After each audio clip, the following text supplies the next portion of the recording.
right. We have a filtration system. Okay guys, we're gonna need an overflow.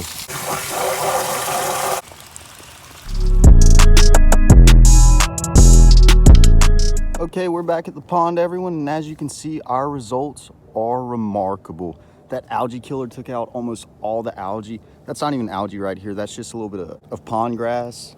There's a little bit of algae over there, but I mean, just, it's breathtaking how much of a difference this is. Didn't see before, go look at my last video and check out how just absolutely demolished this pond was with algae.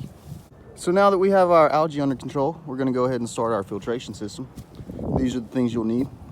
I have lava rocks, just some normal little filters that you would use for your AC system, a trash can. Now this is an optional step. I got this at Lowe's. Normally it sells for $200, but I got it on sale for 40 bucks. So we're gonna throw that on there too. It's a UV light filter. Should really help control the algae. But just the lava rock, that'll make a tremendous difference. You can just go with that if you want to. A lot cheaper and still effective. Something I don't have right now with me is my sump pumps. We'll get a little more into those later in the video because I want to go over a couple things with those specifically. You will need those. Let's just focus on putting these filters together right now. Okay, first thing we're going to want to do is drill a hole in our trash can because our trash can is going to be going into our UV filter. So we're going to drill our hole in our trash can higher than our inlet on our filter. So let's drill a hole for that for our drain.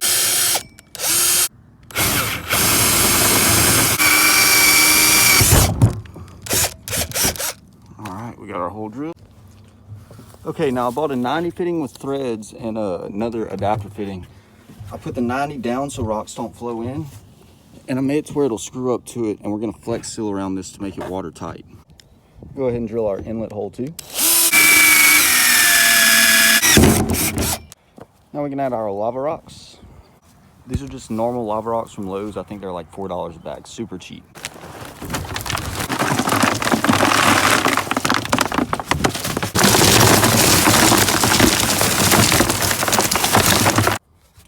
As you can see, we've got our pipe getting covered up. All the water's going to circulate through here, bubble around, come out of that pipe into our UV filter.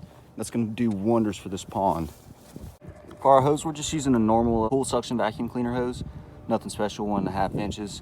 We got 36 feet of it. That should be plenty to do what we need to do. I think I paid around 40 bucks for this.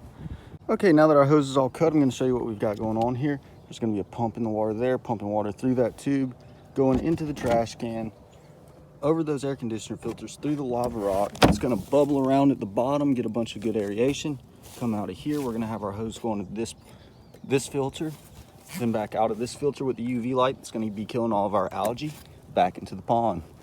Super effective.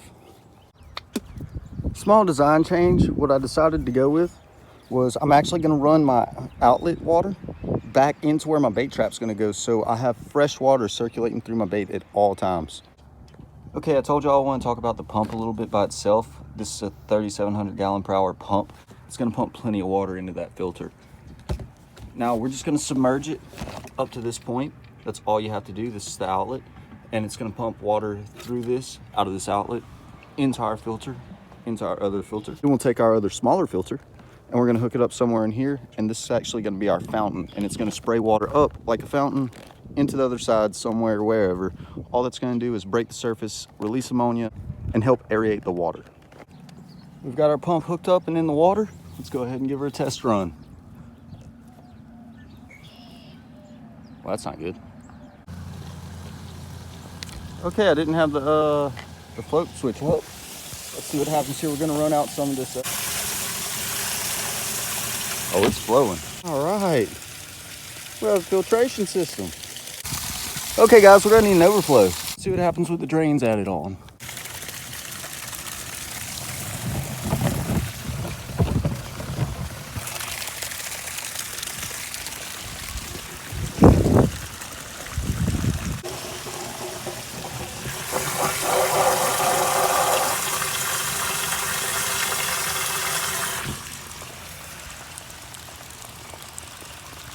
Take two now that I've actually learned how the filter works. What's gonna happen? What's gonna happen? Why don't we have water flowing out of here? All right, we've got everything hooked up and running. We're about to add our fountain in right here, but it looks like we figured out our problems with our UV filter. It just wasn't low enough. It had to be lower so gravity could feed the water in. Everything's running good, not overflowing. We're gonna pipe all this into the pond a lot prettier. I'll have to run and get more pipe. That's all that I had. I didn't expect to have such overflow issues, but I think that's gonna do it. I'll show y'all what the fountain looks like and then we'll wrap it up. So this is gonna be our finished product. Mine's me burying some of this hose and burying the filter. I'm probably gonna take this pump and move it out to the center a little bit more and suspend it. That way it's not picking up so much mud. Like I said, I'm gonna pipe everything in. There's our little fountain to break a little surface tension on the pond. That's gonna release ammonia, also help aerate the water. So that's how you build a filtration system for your pond. Cheap and easy. Now remember, like I said, you don't have to have that. These lava rocks in the trash can by itself will filter this pond fine. That's gonna do it, everybody. Thank y'all for watching. Stay tuned for the next step in the bait shop. Tight lines.